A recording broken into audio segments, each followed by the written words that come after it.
This video is sponsored by Drift. In March of 2022, Meghan Marohn, a high school English teacher, headed out for a hike in Stockbridge, Massachusetts. She had planned a getaway for herself in the stillness of the trees, taking time to unwind from a particularly hectic school year. The only problem was, the weather that day was anything but accommodating.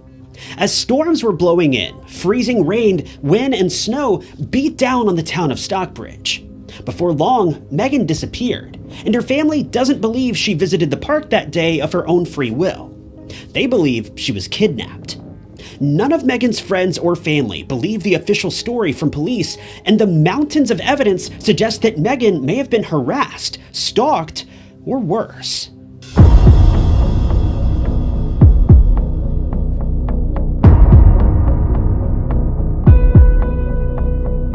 Before we get started with today's story, I want to show you guys an amazing new product I found. It's being put out by Scentbird's new sister company, Drift. I'm sure you all know about Scentbird and the amazing fragrances that they put out, and Drift continues that legacy, designing fragrances for your home or car. All of the materials that Drift uses are sustainably sourced, and my favorite part is that all of their fragrances are pure, natural essential oils. With prices of around $9 for wood or metal products and only $14 for stone, it's difficult to beat the value that Drift offers. These scents are extremely long-lasting, giving you around 30 days of use per freshener. In your starter kit, you'll receive the scent and a clip that can attach to your car's sun visor or countless areas around your home. One of the coolest aspects of Drift is that they offer a scent of the month, which is inspired by the season, as well as all the memories and emotions you may attach to it. This limited edition fragrance changes every month in an effort to keep you from going nose blind, which is a very real thing in the world of fragrances. This ensures that your home or car continue to smell fresh year-round. Drift's subscription is super flexible, and you can change the frequency of your deliveries as well as the choice of scent. Make sure you use coupon code TY55, that's TY55, for 55% off your first month at drift.co. You can check out links for Drift below. Thanks to Drift for sponsoring today's video. Meghan Marohn was a bit of a character. She was very eccentric. It was one of her characteristics that her friends loved most about her. She wasn't afraid to be the person that she wanted to be. She was weird, quirky, maybe even a bit off-putting to some people, but Meghan was incredibly kind, loving, and always had the best interest of others at the forefront of her mind. Meghan was the kind of person who anyone could depend on. Whether you were an old friend or new, Meghan was there for you. She was also a difficult person to not love. She didn't have any ill will towards anyone as far as I could tell, well, with the exception of one man. More on him later. Meghan had a deep love for children and always wanted to make sure that they had the best chance at life. When you think of a high school teacher, you may think of a middle-aged man or woman who's truly at wit's end, hoping and praying for the summer months to come quicker, but that wasn't the kind of person that Meghan was. She loved every moment that she had with her students. She had a true passion for educating the next generation, and this enthusiasm showed. She was always doing her best to keep her students engaged and interested in the work that she'd prepared for them, coming up with interesting and unique ways of presenting her lessons and lectures. Being an English teacher, she had a profound connection with literature and the written word. She was known for her love of poems, and a comment from one of her close friends claimed that she had poetry plastered all over the walls of her home, presumably poetry that she'd written herself or poems that she connected with from other writers. Being a friend or colleague of Meghan was truly a gift. All of her loved ones have echoed this sentiment. But everyone in Meghan's life wasn't quite so friendly and caring. In fact, one man in particular took every opportunity to make sure that Meghan's life, particularly her work life, was as miserable as possible. This man was truly despicable and took every opportunity to badger Meghan, and some people believe this man may have been willing to go to great lengths to silence Meghan once and for all.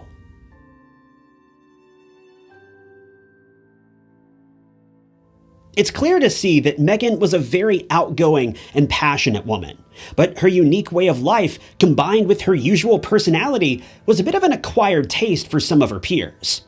Her childlike enthusiasm may have been a bit too much for some people to deal with, but her friends remember this as one of her most precious attributes. Meghan began teaching at Shaker High School in New York sometime around 2018 or 2019. She was single and lived alone in Delmar. She always pursued various relationships, but in Meghan's eyes, she feared that a long-term commitment may simply not be in her future, though this wasn't for a lack of trying. Meghan, being 42 years old, was a thrill to be around, but it seemed as though she always managed to attract the wrong kind of partner. She'd been hurt by more men than she cared to count, but all she truly wanted was to find a husband and start a family. But for Meghan, this simply wasn't in the cards. She had always talked about her love for children and how she desperately wanted a child of her own, and as the years progressed, the weight of her desire to start a family began to drag her down in the darkest of ways, with some descriptions of Meghan's final moments suggesting that she may have fallen into a deep depression. But truthfully, this was the least of Meghan's concerns in 2022, when an otherwise normal school year would turn into the stuff of nightmares. Unfortunately, we don't know all the specifics of what took place. Much of this information has been withheld by her family to protect her privacy, or she simply never shared it in the first place. All we know is that Meghan had serious issues with one of her colleagues, a male colleague. When investigators spoke with her brother, he explained that he didn't know the full story, but he knew that one of her coworkers had caused her a lot of heartache. Another one of Meghan's friends wrote a memoir about her, entitled Fragments of Meghan, and went into a bit more detail, but still refused to explain the full extent of the grief that Meghan had been dealing with.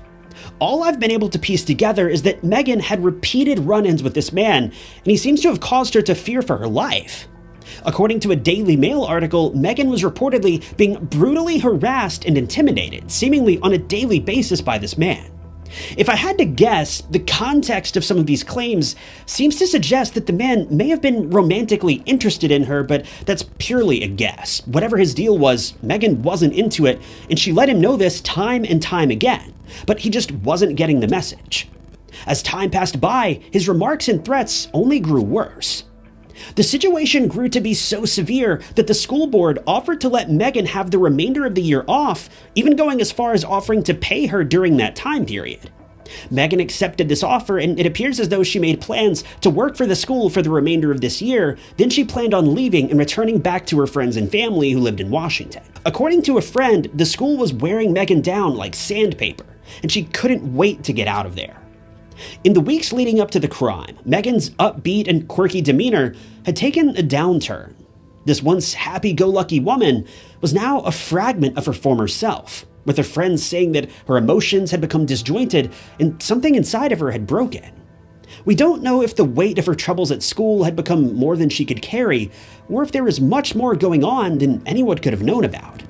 But during her time off, Meghan decided to visit one of her friends down in New Orleans. The friend had been deeply worried about her, so she offered to spend a few weeks together with Meghan to help her get back on her feet and ensure that she was okay. The friend hadn't seen Meghan in person in about 2 years, considering they lived over 1,000 miles apart. But when Meghan arrived, her friend barely recognized her. Meghan had lost a serious amount of weight and had been consumed by her anxiety. While she put on a strong front on the outside, inside, Meghan was struggling to keep her head above water. Her friends say that she was very jumpy, acting paranoid, and every little noise made her come out of her skin, almost like someone or something was after her. Meghan spent the following few weeks hanging out in New Orleans, seeing all the beautiful sights that the town has to offer. But before long, it was time for her to go. But rather than head straight back to New York, Meghan had made plans to stay in Stockbridge, Massachusetts for a while, clearing her head for a few weeks to a few months before making her preparations to pack up her things in New York and head off to Washington to be with her family later on in June. But unfortunately, Meghan would never get the chance to see her family again. In fact, Meghan would never leave the state of Massachusetts.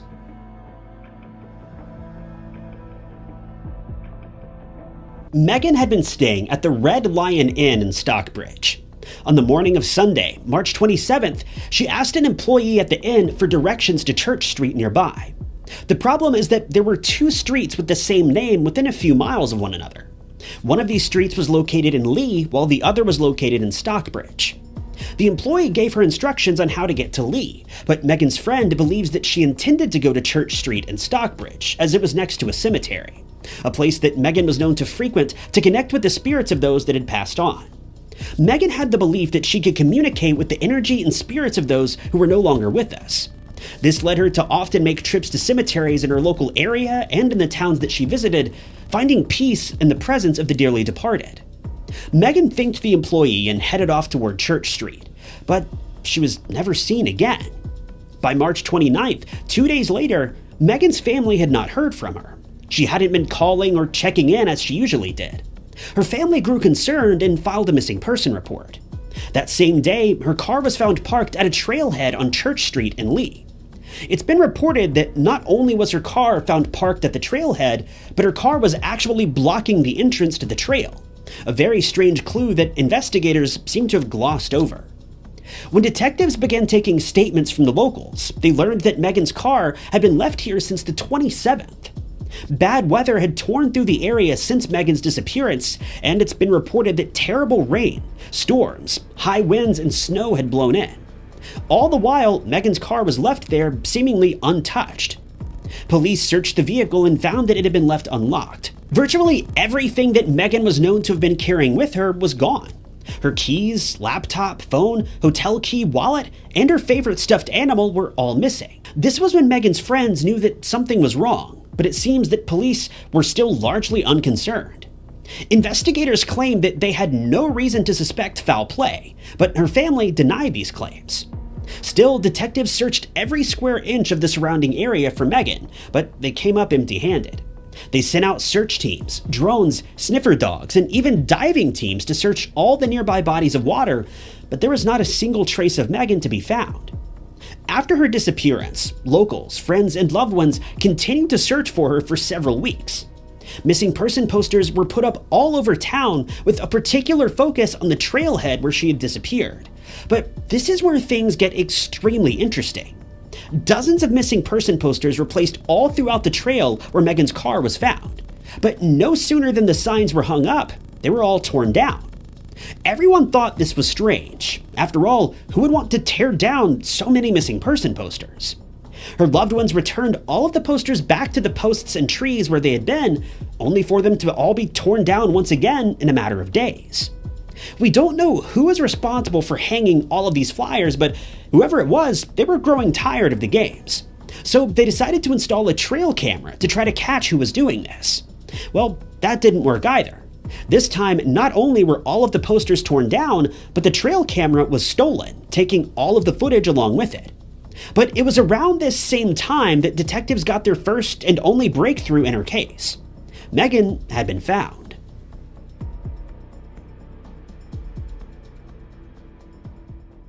On September 1st, more than 6 months after Meghan had gone missing, she was found, but not in the way that investigators had hoped for. It was announced that her remains were located on Fox Hollow Drive, about a 6-minute drive from the trailhead where she had presumably vanished. The only problem is that her discovery still yielded no clues. There was no sign of a struggle and no evidence left behind, aside from her remains, obviously. Meghan's body was sent to the local medical examiner, and it took them quite some time to even confirm that the remains belonged to Meghan. In the end, after this confirmation, all they were able to conclude was that Meghan had THC in her system at the time of her demise, but nothing more. This obviously played no part in how she lost her life, meaning that the examination was essentially useless. There were no obvious signs of trauma, nor were there any broken bones. There was nothing in her system or nearby to suggest that she had taken her own life, or that someone had taken her life from her. It was a total mystery what had taken place here, and all this time later, there's still no indication of what may have happened to her. But things get interesting when you hear about the remarks that her family and friends had made about her sudden and unexpected disappearance. Many of Meghan's friends believe that she may have been stalked. It seems that these rumors are based on the fact that she'd been acting so strangely in the weeks leading up to her disappearance, but no one has revealed who may have been following her. The natural assumption here is that the stalker could have been the same person who'd been harassing her at school, and this is certainly a possibility. The drive from her school in New York to the area where she was found was only around 3 hours. In fact, Meghan disappeared on a Sunday, so the suspect, being a school employee, wouldn't have even needed to miss work in order to find her and follow her. The man could have tracked Meghan down, taken her life, and easily made it back home with time to spare, and none of his coworkers would have been the wiser. The plot only thickens when you hear a remark from Meghan's brother shortly after her disappearance. GPS data was pulled, and it appears as though this came from her cell phone, but I honestly haven't been able to confirm where this data was actually pulled from. I'm just guessing here. But the data suggests that Meghan never made it to the park on Church Street. Yes, her car was obviously found there, but the GPS data shows that Meghan was never anywhere near that park when she vanished. Her GPS movement stopped several miles from the park, and they never moved again after this. Yet her car was found parked right at the entrance to the trail on Church Street. I don't know about you, but this obviously means that Meghan's car had been moved after she lost her life. Yet police say that they found no evidence to suggest that foul play was involved. I can't even come up with words here. This is as clear as it gets when it comes to foul play. I mean, what could they think happened here? I mean, did Meghan come back from beyond the grave to just drive her car 3 miles away? Someone had to have driven her car to the trailhead that day, but who this person was and why they bothered to move her car remains a mystery. Ever since her disappearance, Meghan's bank accounts have remained untouched. None of her cards have been used, so even though her belongings were all missing, it doesn't seem like the suspect ever tried to steal anything else from her, which essentially rules out robbery as a motive in my book. Police did search her car for DNA and fingerprints, but the results were never publicly recorded. It seems safe to assume that nothing of value was found here, or the person responsible would have already been brought in for questioning, and there's no mention of this ever happening. The last update that I've been able to track down was from December of 2022, and it appears as though police still only have the case classified as a missing person case, and it doesn't appear that Meghan's disappearance is under investigation any longer. The cause of her passing has never been reclassified as a homicide, even though that's pretty clearly what took place here. While investigators never determined what exactly happened, they've given us every reason to believe that the case is now closed, and it appears as though they couldn't care less about getting to the bottom of things. I try to remain optimistic in cases like this. Maybe police will investigate things further if they come across new information, but for now it seems like they're content with labeling this as nothing more than a mysterious accident. This is seriously heartbreaking for both Meghan and for her friends and family, but with a police department that's so dead set on closing the case, there isn't really much else that can be done. As it stands, Meghan's family and friends believe that they likely know her killer, and they'd love to reveal his name. But unfortunately, without any tangible evidence, we can't go around pointing fingers. All of her closest friends believe that the person responsible is most likely the man who'd been harassing her at school for the months leading up to her disappearance. But there's simply nothing that can be done if the police aren't willing to take these allegations seriously. In cases like this, I usually like to include a case number and a phone number at the end of the video, asking for you guys to call in if you happen to have any information. But with a police force that's so clearly incompetent, it would just be a waste of breath. Maybe one day Meghan's case will be solved, but for now, we're left with nothing but unanswered questions and a mountain of evidence to suggest that someone had certainly been following Meghan that day, and it's almost guaranteed that she met her end at the hands of a bloodthirsty coworker. I choose to believe that the truth will eventually come out. It almost always does. But for now, the case of Meghan Marohn is just another heartbreaking, disappointing tragedy. Thank you guys for tuning in to another episode of True Crime Stories. If you want to see more true crime documentaries like this, be sure to hit the like button and subscribe. If you'd like to help support the channel, the best way you can do that is simply by leaving a comment below. Any comment at all. It helps out the channel way more than you may realize. If you want to help out financially, you can do that by clicking the blue join button below or by picking up a True Crime Stories mug from TyKnots.com. But with that, my name is Ty Knots, and I'll catch you guys in the next video.